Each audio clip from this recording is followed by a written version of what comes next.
wannan rahoto dama ana bada shi ne zamana kamar ana tunatarwa ne cewa ga abu da zai faru ya kamata a tashi a yi wani abu. Domin sanin halin da duniya take ciki, ku kasance da Beat Hausa. Sun ba da rahoto kan abubuwa guda uku. Ɗaya daga cikinsu shine matsalar tsaro. Mun ga yadda waɗannan 'yan ta'addai kusan a kowane sashe na Najeriya, tumbatuna ma kamar arewa haka, waɗannan masu sata daji ta wanda ake cewa bandits, yadda suka takura ma noma. A konan jihar Katsina duk da an yi sasanci, amma za ka lura suna turo shanunsu baka ida kwashe kayan nomanka ba su zo su cinye. Wani wuri kuma za ga sun zo da yaransu sun zo suna sata waken ma shi kan shi. Banda haka kuma har yanzu suna ɗaukar suna sata ƙananan dabbobi. Satin da ya wuce da 5 ga watan Disamba kenan na je Ɗaɗɗara, an bani misalin ƙauyuka biyu wanda suka je wannan suka sato shanu 4, wannan kuma suka sato wani garken awaki da na tumaki. To in ka bi waɗannan ƙananan hukumi har yanzu waɗannan abubuwan ana yin su.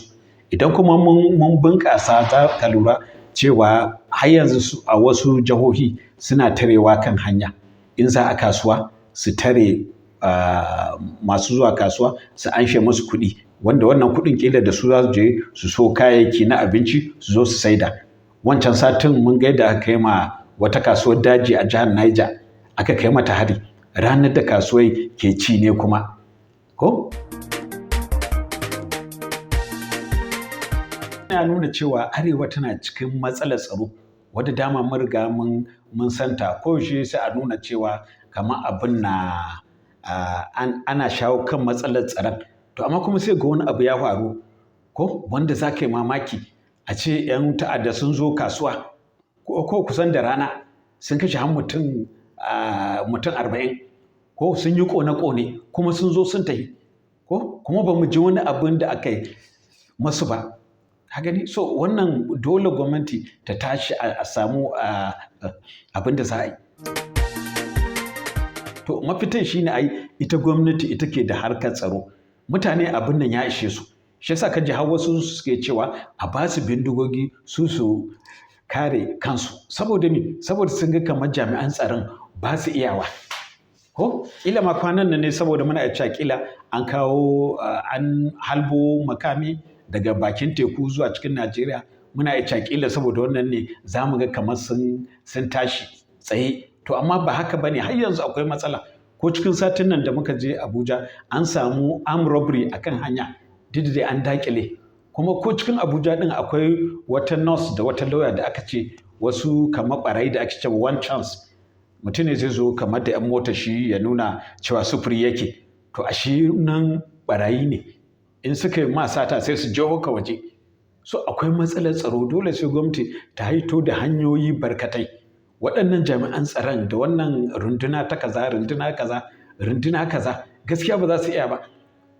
Daga hawan shugaban ƙasa Buhari zuwa yanzu, waɗannan rundunonin da ake ana ba sunaye kala-kala an yi wajen guda 12.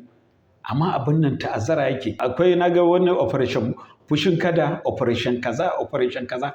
Ka gani? So dole ya kamata a tashi. Shi kan shi shugaban ƙasa Tinubu ya kamata ya zanna cikin ƙasar nan, ba daɗe da yin cillo wannan makami ba na Amurka. Mutane ke mamaki kuma za a ce ya tafi kamar hutu ko kuma ya je wani taro.